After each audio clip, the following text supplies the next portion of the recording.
Now, Alex, let's move on to digital identity.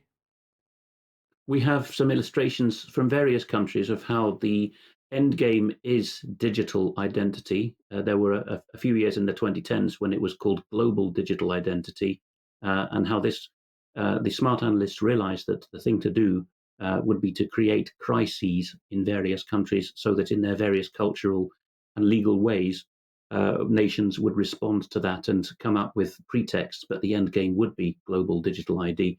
So from Northern Ireland, the smallest jurisdiction in the UK, and hence one that globalists like to fiddle with because it can be a pioneer for what can be done in a number of other countries. Northern Ireland has part of the government apparatus called the Business Services Organisation, BSO_NI on Twitter. This was spotted by a viewer that they put out earlier in the month. Applications are open to join our team as Programme Director, Encompass in Belfast. Encompass with a lowercase e, possibly as some kind of branding, but that's the name of the project in question in the Northern Irish case.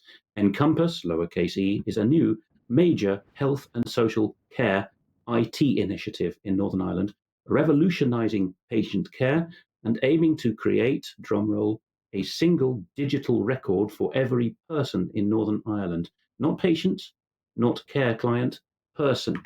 So I went and followed this through to the jobs portion of hscni.net, which is the website where health and social care jobs in Northern Ireland are posted. Here was the job in question, Programme Director Encompass, to be performed from Clarendon Dock in Belfast. A salary of around £80,000 to £90,000, not bad. The further details were from a PDF that I managed to find from a link through, which is the Programme Director job description. The vision is for an electronic health and care record for every citizen in Northern Ireland. Citizen is, should be give you alarm bells here, which informs and supports, so the perspective is a third person here, supports their health and well-being throughout their life. So the person in Northern Ireland is the product, you understand. It provides a digital platform that streamlines services and patient journeys by linking information across blah, blah, blah. Encompass will be designed and built, and notice that it's a system. The Encompass system will be designed and built by our people for our people, undefined possessor. It is where medical notes will be made, medicines prescribed, tests ordered, and referrals made and received. In other words, everyone from the GP to the clinic in Northern Ireland is going to be told, you must make the notes in this system, which will have a central node, of course. It, that is Encompass, will provide a real-time, up-to-date information to all those involved in caring for our patients, so that would be the people owned by the unspecified possessor, empowering them to make efficient, effective, patient-centered decisions. It does not fill me with warmth and a fuzzy feeling, as Brian might say. South of the border, Gript.ie has this report on a similar matter, which shows up some of the hypocrisy. In the Dublin government, Stephen Donnelly is the health minister, and we reported recently that his department had flown a kite for the idea that masks might be coming back by mandate this winter in the Irish Republic. And he had made this public statement that we have oodles of data backing us. The link, of course, with the Northern Irish piece just now is that the citizen must cough up all data to the government, but not necessarily vice versa. So Ben Scallon wrote this up, and this is on screen now is the part of the health minister's speech in Dublin, or remarks, not formal speech, which was taken issue with. So Mr. Donnelly replied, when he was asked for the second time what data he had to support masking, he said, I mean, there's oodles of data. There's data all over the world. There's no serious argument being had in the medical community about whether face masks are an important public health measure. This went to a third time of asking, and to their credit, Mr. Donnelly's department, after Gript.ie first published this page, brought in a response finally, which Gript updated their page with. And this is just the end of the links that they furnished in their response to the Gript journalist.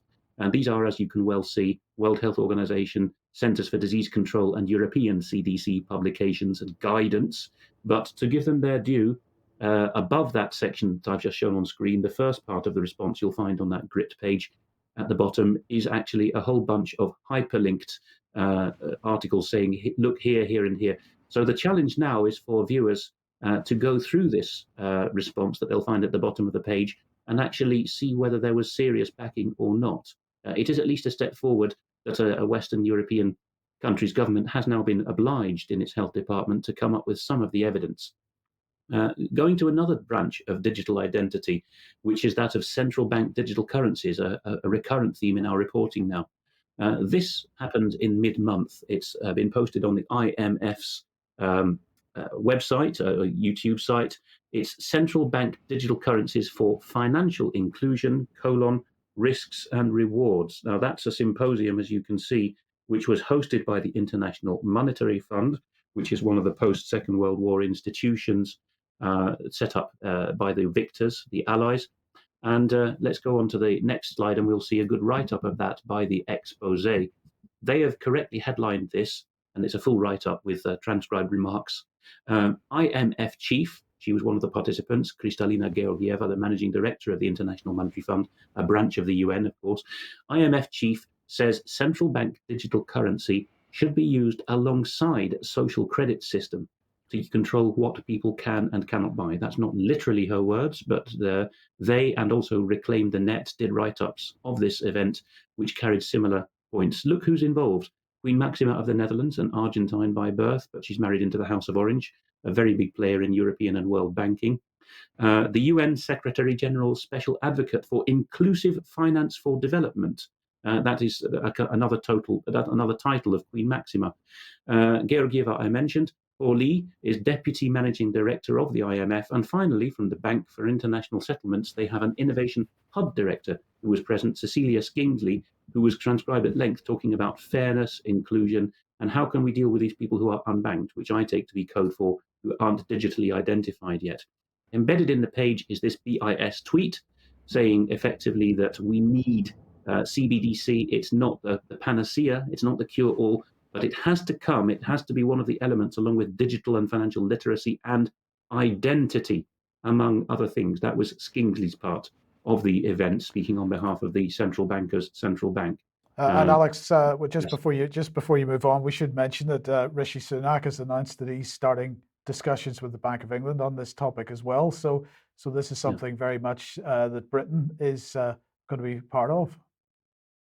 Oh, absolutely. And of course, if you think trilaterally from the Trilateral Commission, the third advanced economy zone of the world is Japan. And that's why the Trilateral Commission was dreamed up in the 1970s by the Rockefeller-led Western globalist blob.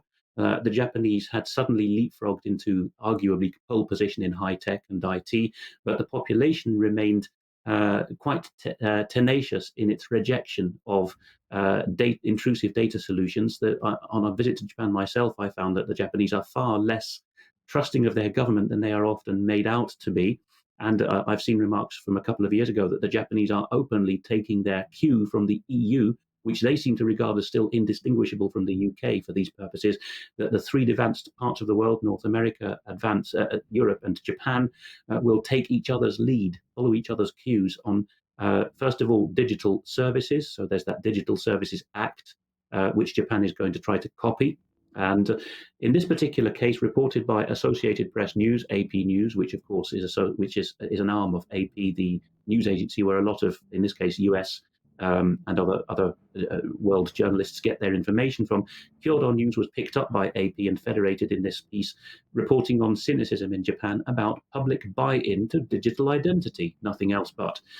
So now the government in Japan is asking for people to apply for My Number Card. So that's the Japanese form. You find it in different contexts in different countries. In India, it's called Aadhaar, and you can't get your child into school without it in most of the states. Japan has gone for Cod English, as always, My Number Cards. Currently, you don't need a photograph or much less a chip on your health insurance card in Japan, but by late 2024, the current ones will be phased out, and the sword of Damocles, the empty threat, or who knows whether it's going to have substance, is that without a new one, with a nice chip and a photo, you will not get your health insurance. So there's been a lot of backlash against that. The final extract I've taken, which will come up on screen now, is even more telling. One Japanese interviewee said, and this is so sensible, I wish we had more people like this in the West, there is a microchip in the new card, and that means there could be fraud. Correct logic. Where there's microchips, there can be fraud. If a machine, says the lady, is reading all the information, that can lead to mistakes in the medical sector too, correct, more than on paper. And she adds, if this were coming from a trustworthy leadership, and if the economy was thriving, maybe we would even consider it, but not in these circumstances. And then finally, they find a professor who seems to be quite on board with the digitization, Professor Watanabe at the University of Tokyo, who says something drastic may have to happen for people to accept global digital identity. These are paraphrasings of his words, but it's a bit ominous, isn't it, given that he raises the spectre of the Second World War, in which Japan suffered quite unimaginably at the end. That's just a very quick, you're going to skip that slide, that's no problem. Yeah, okay. Okay, thanks, Alex. Thanks for that.